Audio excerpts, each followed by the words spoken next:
All right, U.S. lifts sanctions on Iranian oil. Let's get into it. The pro-Americans were not happy. The pro-Iranians were not happy. it's it's Really?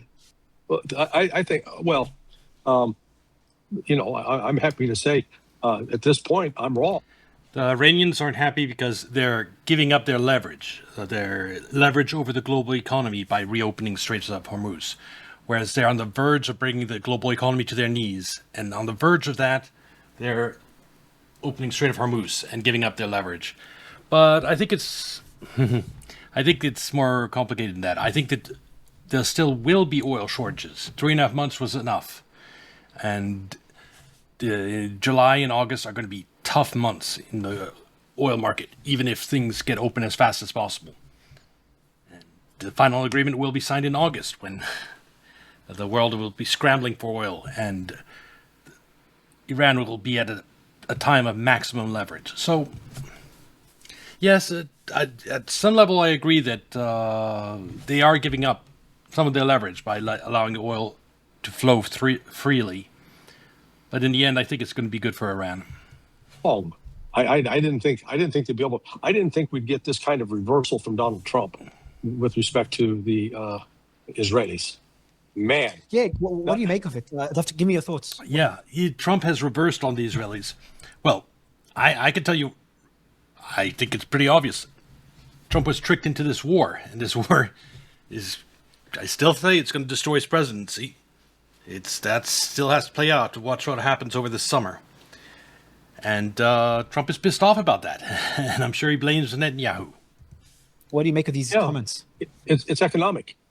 He got I was with Pepe earlier today, and I remember I wrote yesterday or the day before yesterday about the Strategic Petroleum Reserve, that it's running on fumes, and apparently Trump got a briefing Monday in which he was told the United States is going to be out of oil by perhaps early mid-August, and that it would be an economic catastrophe if the strait doesn't get opened and things start moving.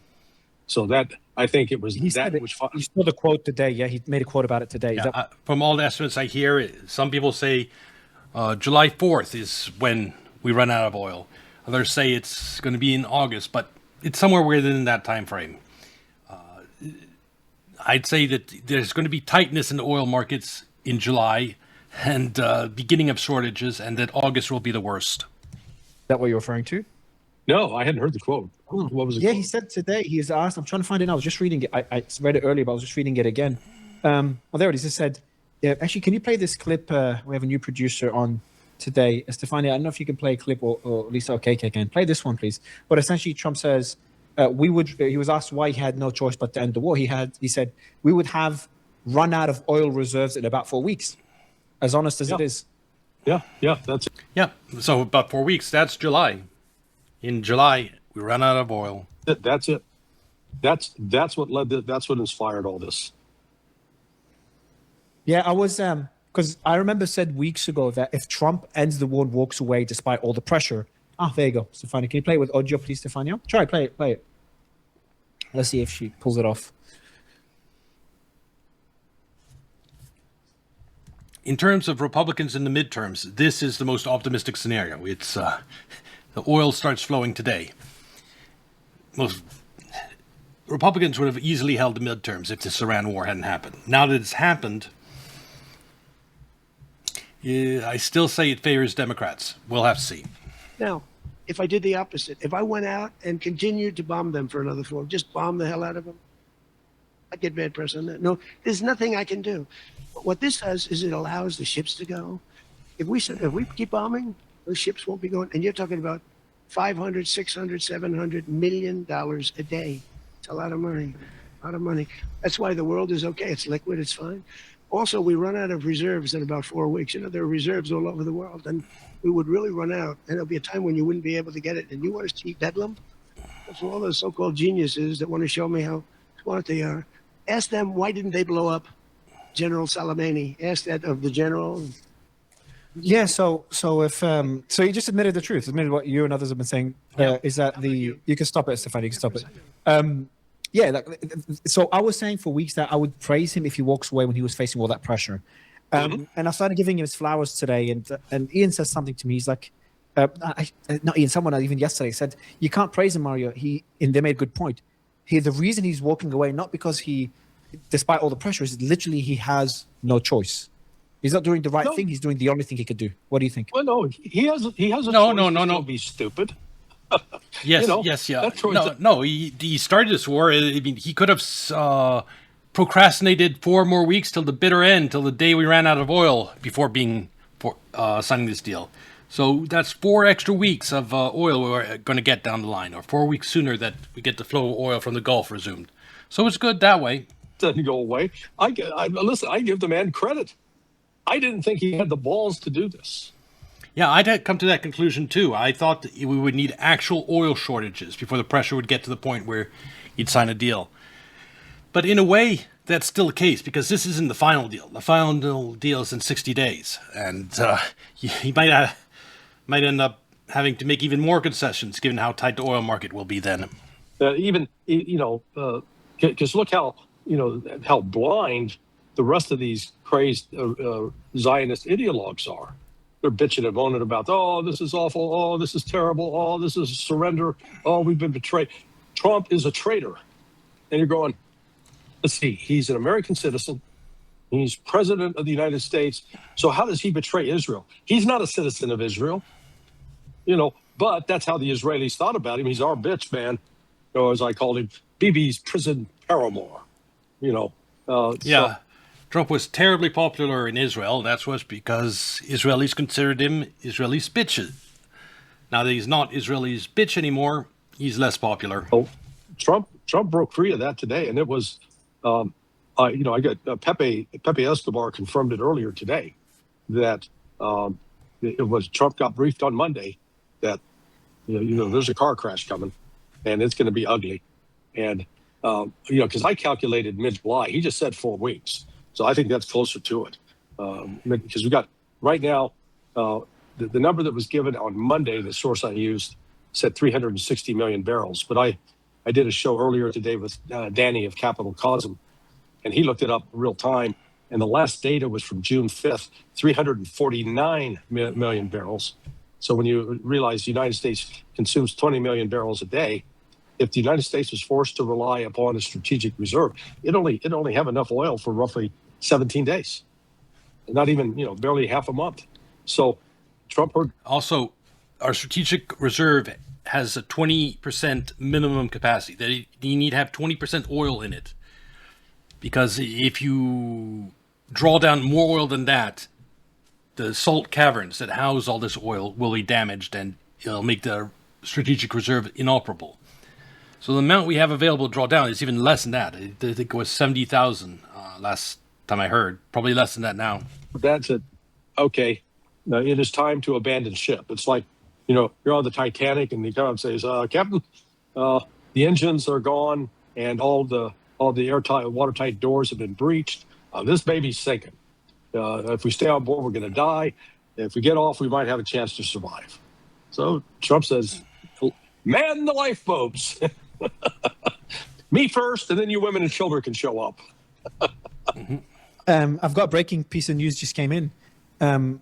According to, first, the MOU was apparently signed by Trump today, just a couple of hours ago, a few hours. Yeah, they signed it early. It was supposed to be Friday. They signed it today.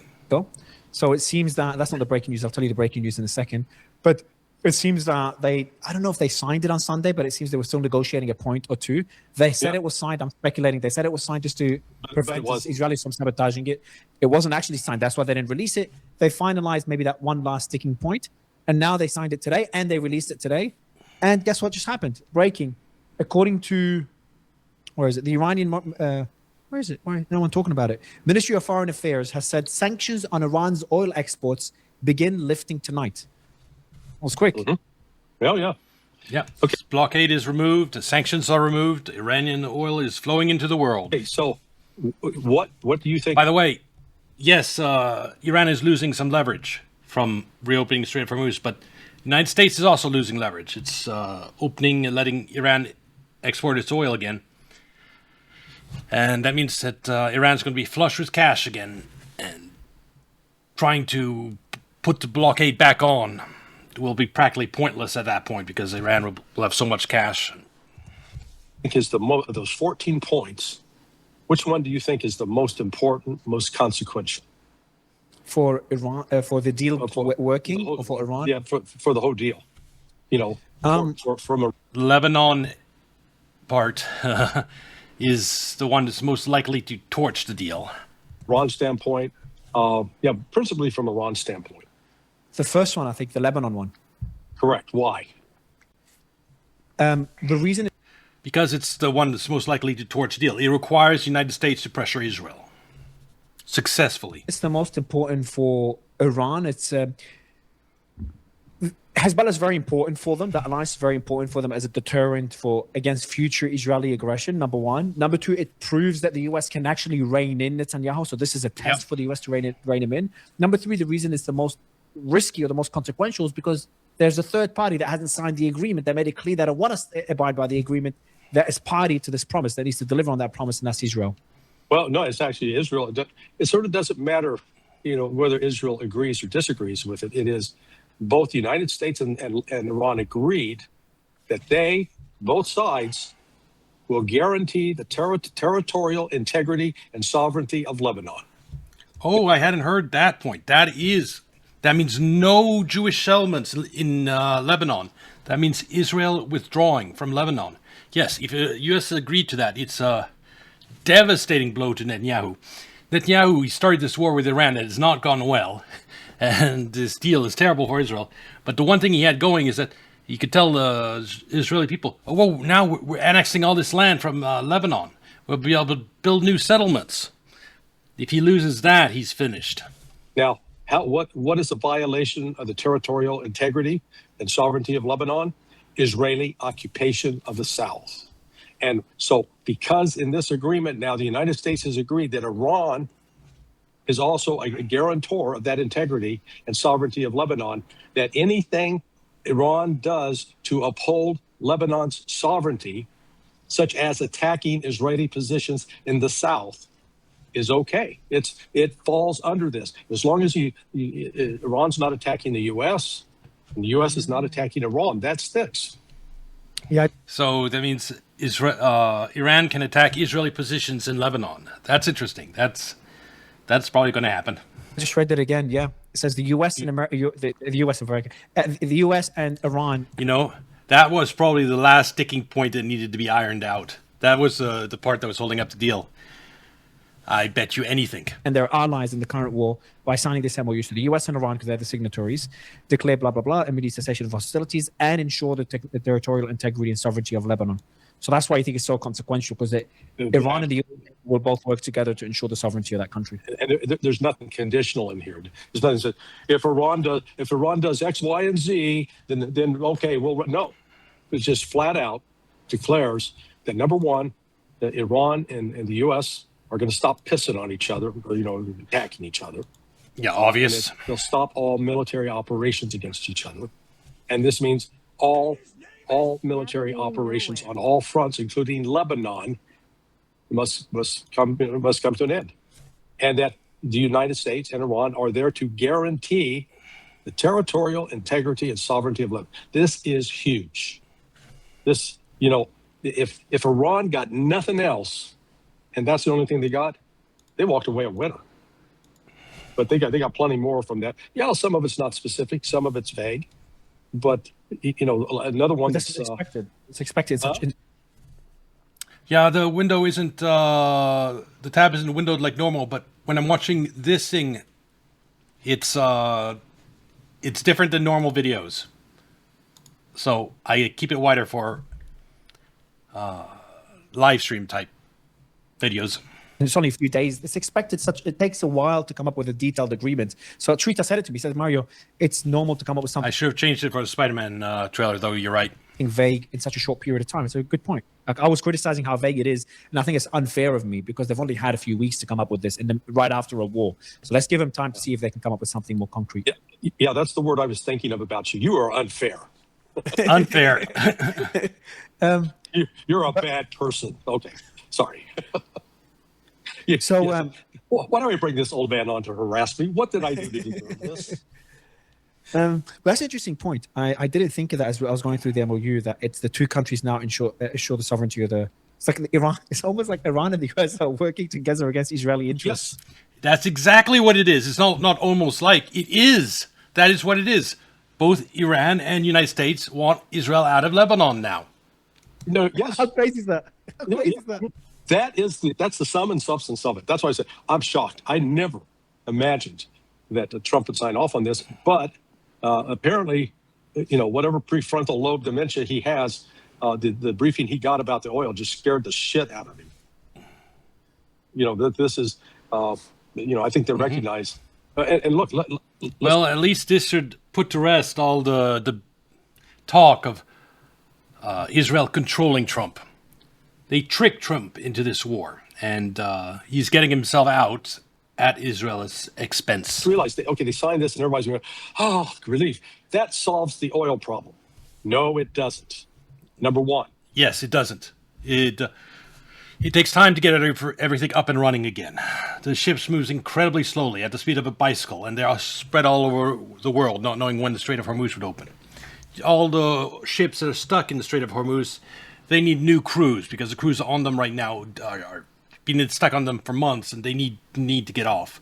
So you need new crews, and you need to debarnacle a ship. Well, that's only like a couple of days, but you have a lot of ships that needs to be debarnacled. These ships, like I said, move at the speed of a bicycle, and they move even slower than that if their hulls are covered with barnacles.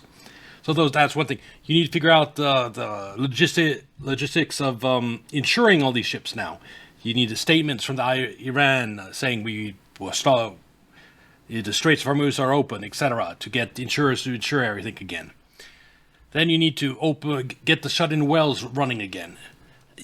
Then you need to work out the actual logistics of ships going through the strait. There's tons of stuff that needs to happen. To get up to pre-war levels of oil. Well, let's say 90% of pre-war level, because there's some damage that's going to take years to repair. Like 17% of Qatar's LNG, natural gas production, is going to be offline for 3 to 5 years. So yeah, we can get the other 83% back flowing into the world, and that's great, but it's not going to be the same as before. Oil's probably going to be the same. But we can get up to maybe 80% of what was going through the Strait of Hormuz before the war in maybe 3 months. But during those 3 months where everything's getting up and running, we're going to have shortages. That's happening in July and August, and it's going to be painful. Oil prices. This right here, all of the financial institutions and Wall Street that had derivative exposure up and couldn't afford to let oil prices climb, now with this fall, they're repositioning. They're getting out. The stage is set for sharp rally up to $150. I do make this prediction now, and quote me to it. Before the end of August, this oil future will hit 150. That's my prediction. Okay, again, I'm not. If you trade on my advice, that's on you. But I'm still going to make the prediction that the futures will hit 150 before the end of August. They got 60 days, where ships can pass freely without paying a user's fee. Hardly any ships will go through. Why? Because the Persian Gulf has not been demined yet. They've got to take out the mines. As long as the mines are there, I don't think the insurance companies are going to take the risk unless the United States comes in and says, okay, we'll indemnify you. But I don't think Trump will do that because he's desperate to have the oil flowing. Has authority to do that. So what did the U.S. Department of Defense, or now Department of War, in testimony before Congress in April said? It's going to take up to 6 months. So if you got to wait up to 6 months before the insurance companies go, oh, okay, all the mines are gone. Okay, all you ships can go. Then they got to go get, The insurance companies will be pressured, and there will be a safe border. Oil tankers have been going through the Strait of Hormuz, no problem. There are some areas that are mined and some areas that aren't. As long as the IRGC is guiding ships through, the mine issue shouldn't be too bad. A lot of them got to go get cleaned up because they got barnacles and all sorts of crap hanging off of them. on the sides of the ships. Then they have to get loaded with oil, and then they have to sail from whether it's Saudi Arabia or or Doha in Qatar or Dubai, or they have to sail from there to their destination, which takes minimum of 4 to 6 weeks, and in some cases it can take more than 2 months. So the point is, this oil shortage that's looming out there, it's going to be there.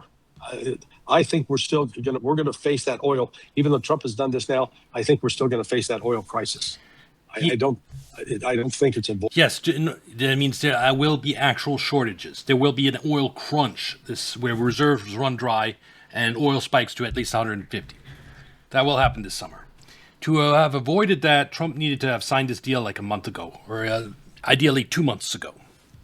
Avoidable. Maybe there's another rabbit somewhere that someone can pull out of a hat. Maybe China, with all of its enormous reserves, could weigh in to say, okay, hey, we'll help keep the world from falling into chaos. Yes, that is true. China has huge oil reserves. It could, if it poured those out on the market, it could help stabilize the situation throughout the summer. But would they do that? Well, perfect time to mention a story no one's talking about.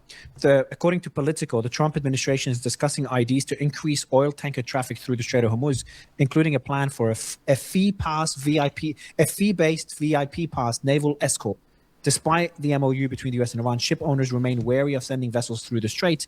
The U.S. has offered political insurance to ship owners, but the plan has found few tankers. The situation has led to disruption in the oil trade, causing fuel prices to spike and creating a political headache for the White House. Blah, blah, blah, blah, blah, blah. That's the thing about the Strait of Hormuz. It's not easy to close, and it's not easy to open.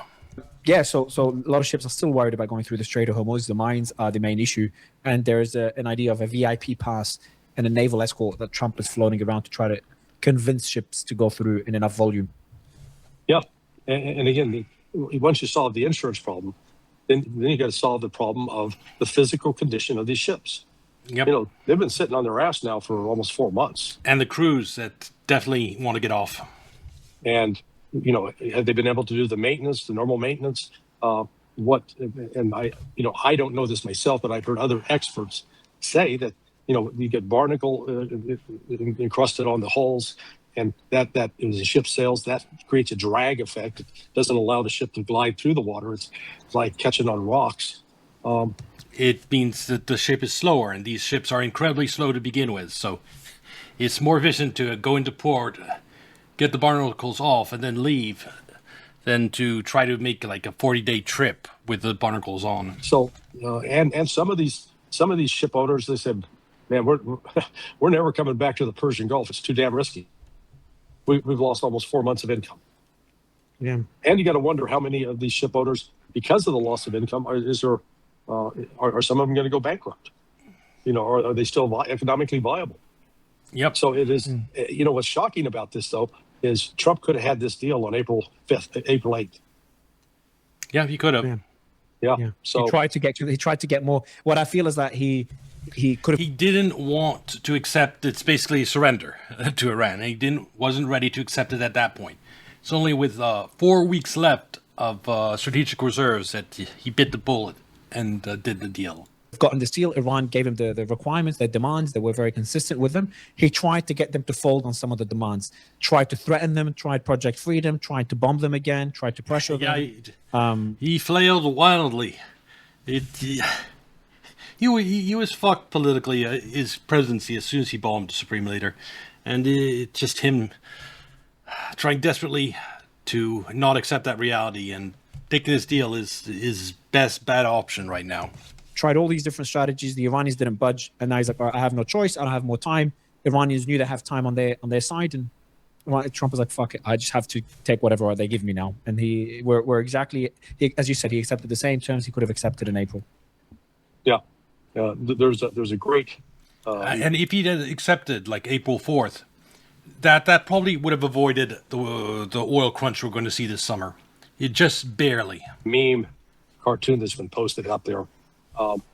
It shows a couple of old ayatollahs, old clerics, one sitting and they're all reading the MOU, and one goes, "This deal is exactly what we agreed to with Obama in 2015." And a general, an IRGC guy standing in the middle goes, except we get many more pallets of cash. and the last guy, we should lose to this great negotiator more often. That reminds me that I have to kind of not apologize, but like it's unfortunate for you that the war has ended because you don't get to see those Lego videos every morning when you wake up. So it must be really tough for you. I think they pulled back on those recently, actually, but they were great. See, I've been advocating. I told some folks in Russia they ought to hire those guys. They're going to have some free time on their hands now. Yeah, and the sanctions should be lifted. Oh, the Russians are sanctioned already, so yeah, it doesn't matter. Because these guys, I'm sure they're sanctioned. Look, I want to go back to the Lebanon issue, which was the first point you made. I think is the most important point. Let me go through some of the statements coming out of Israel. Smotrich, we will remain in southern Lebanon. We will deepen our presence there. As long as Hezbollah is not disarmed, we will remain there for the long term, as many years as necessary. And then we have Ben Gvir. Yep, that's not going to be the case because both Iran and the United States want you out of fucking Lebanon. So, Israel, you're getting fucking out of Lebanon, and no settlements for you in Lebanon. That is what Iran. It's in the MOU. It's no more of Mario's. Well, Lebanon's going to get screwed in this deal. Nope, Lebanon's not getting screwed. It's Israel. Israel. We must continue operating in Lebanon. We must continue to be independent. We love Trump, but we do not accept the agreement he signed, and we must continue on our path. We cannot stop destroying houses in southern Lebanon. We cannot stop, period. We cannot allow the population of southern Lebanon. We cannot stop destroying houses in southern Lebanon. Can you just appreciate the evilness of that sentence? It's not attacking. They're not after terrorists. They're not. Why say that? We cannot stop destroying houses in southern Lebanon. That's just insane. To return, we must continue to control the territory, even if Trump disagrees. I can't fucking believe he's saying this like so openly. The defense minister cuts. Anyone who raises a hand on Israel in Gaza, Lebanon, Syria, or anywhere else knows there is a price to pay. First of all, they lose the land. They lose the home. All the villages near the Lebanese border are being systematically destroyed. The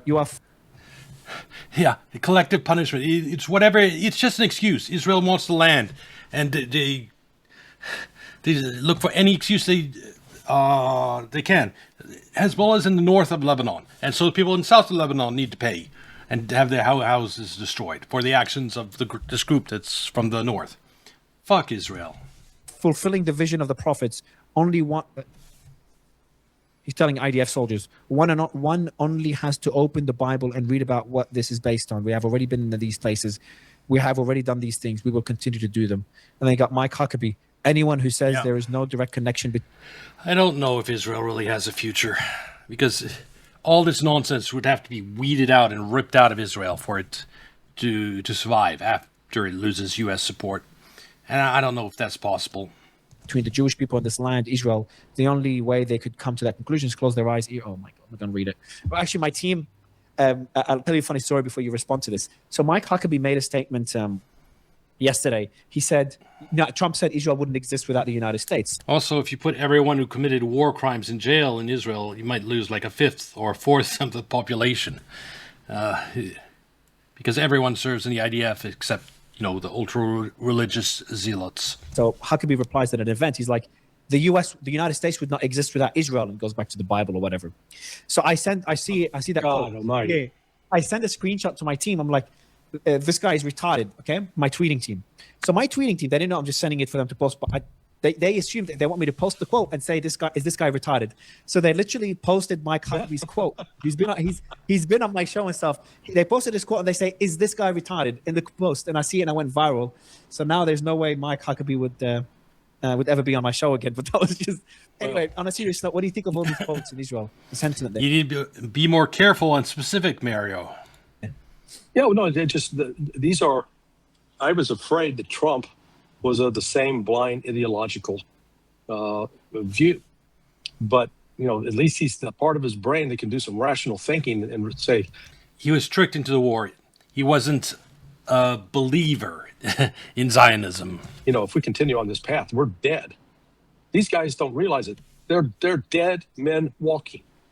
Israel does not have the financial resources, the manpower, the military strength to fight an indefinite war of attrition against Hezbollah, Hamas, and now, particularly, Iran has got carte blanche to assist Hezbollah in driving Israel out of southern Lebanon.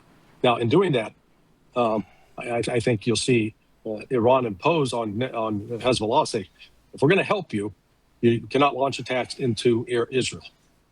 You're going to focus on driving the Israelis out of southern Lebanon to restore the sovereignty, because the Islamic Republic of Iran and the United States and their allies, by signing this memorandum of understanding, declare that they will guarantee the territorial integrity and sovereignty of Lebanon.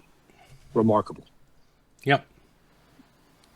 And if Israel gets out of Lebanon, Iran doesn't have a reason to attack Israel proper anymore. That's what they want. Hamas is a different issue. Hamas was never a proxy of Iran, never an ally of Iran. Actually, take that back.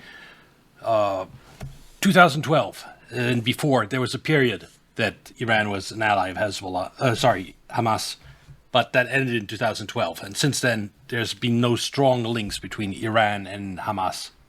So Lebanon is the priority for Iran, not Gaza. Also, as part, just came in now breaking, as part of the clause on non-interference in Iranian domestic affairs, Trump gave a verbal agreement that he would no longer issue statements of support to Iranian protesters, send communication devices, or provide them with weapons. So complete non-intervention. Yeah. Oh my God. You can. Will the CIA abide by that? Will Mossad abide by that? Nope. But at least it'll be more difficult for them if they have to go around Trump. The Zionist neocon folks are going absolutely wild. I know. It's great, isn't it? It's great. It's like the point I made last night. I think Trump and his team finally sat down and counted, how many. And I predicted that. I've said at the beginning that the media, the Israeli crowd, the neocons, everyone would go insane as soon as this deal came out. And it's true. It is beautiful. We might watch a little bit of that. I have a video on that. The majority of Jewish votes and those who are Zionists, they weren't going to vote for Trump anyway. Yeah, let's switch to that now, about the freakouts. President Donald Trump is suggesting that if Israel is incapable of waging war in southern Lebanon without the mass killing of civilians, perhaps a former al-Qaeda leader should take over the task. Let's roll C2 here. I suggested to Israel to let Syria take care of Hezbollah. Because to be honest with you, I think they do a better job of doing it. The result in Israel, across the political they did not like that comment. spectrum in the media class, has been one of deep struggle. Let's roll a little bit of the John Podhoretz podcast. Trump is now saying Bibi is indiscriminately murdering Lebanese, but the Iranians are nice. That's actually happening. I don't know about the. Yeah, he said that too. That's tells you how much the situation has changed. But yeah, Israel is indiscriminately murdering people. Because, all those homes that they're leveling and bombing, and a lot of the refugees are being prevented from moving elsewhere in Lebanon. And so they have to go back to their homes, and then Israel bombs them and kills them. So there are a lot of innocent people dying at Israelis' hands right now. And they only want to help their country? The people who just tried to shoot down and kill two What is that music? of our pilots last week. Yeah, and of course, who The pilots that are bombing them? Why would they want to shoot down pilots that are bombing them? who tried to assassinate him? Yeah. Tried to assassinate John Bolton? Tried to. What's going on? So I'm telling you what's going on. Iran was not behind the Butler assassination attempt on Trump. I guarantee you that. I mean, Trump ordered them not to investigate that. He wouldn't have. He knows who it is, and it's not Iran. What's going on is something happened and he decided that he went the wrong way and he is ratcheting himself in the other direction. And it's almost as though when he was without restraint in the rhetoric that he was using, the militaristic rhetoric he was using, I only want unconditional surrender. I'm going to bomb your civilization. Da da da da da. Yeah. Once he turns tail, suddenly Iran's nice, Qatar is brave. Another thing that he said today, and you will always be my friend, and you were so brave. Yeah, that is one thing Trump does. He turns on a dime and says someone's great, then he says they're awful, they're terrible, they're the most despicable person. Next day, I love them. He does do that a little bit. And so wonderful in these talks. And Israel is the bad guy. So, which is where he's going. Like this Israel's the one who tricked Trump into a war that's going to destroy his presidency. So, I'm not surprised Trump views Israel as a bad guy now. This is at the opening this weekend. He went from Bibi is, what the F are you doing? And you're without judgment. And now it's you're blowing up apartment buildings in Beirut. And the Iranians are really nice. Wait, did you hear any music there? It almost felt like I heard some music there. Anyway, Yes, the music. The meltdown unfolded at MSNBC as well. It wasn't confined just to the podcast spaces. Let's roll the heartbreak from Tom Nichols here at C6. Montage of the meltdowns. This is what I came for. How do you characterize this kind of settlement other than the Iranians got what they wanted, the Americans didn't, and that's where we're going from here? And then, Hagar, what does that mean for the Lebanese? Yeah, it's a disaster, actually, in so many ways. So Tom mentioned here that the Israelis are now being held back. And it sounds, a lot of people, it sounds like a ceasefire would be a good thing, right? I think they're going to be more than held back. They're going to be forced out of Lebanon. Normally that sounds like something you'd want in Lebanon or anywhere. But the fact is that if we focus on Lebanon specifically, it's not there's no deal. Over on Twitter and Telegram and Facebook, it's continuing apace. Put up C3 for some instructive elements of this one. Here's one. Everyone, and I mean everyone in Israel, feels a profound sense of betrayal today. From all across the political spectrum and from every walk of life. Everyone. History proves, says Michael Oren, the former ambassador to Washington, Israel has no choice but to risk an open confrontation I love this. with Trump. An apology from your American Jewish parents ran in the Times of Israel. We are here, among other things, to defend you too. In the end, this is your real home. She's addressing Witkoff and Kushner, whose real home is the United States of America. This is weird. And we are guarding it for you and for your future generations. And you turn your backs on us like this? Simply losers. Unfortunately, she goes, and we were wrong. We became comfortable. And over the past 2 decades, we fell asleep at the wheel. We missed the signs, and we owe you an apology. Israel was winning war after war, building up its economy, growing. Israel was winning war after war? And how was it winning? Because it had the U.S.'s backing. Stop acting like Israel is that strong. It's like the wimpy guy in school who acts all tough because he has a friend that's twice his size that intimidates everyone.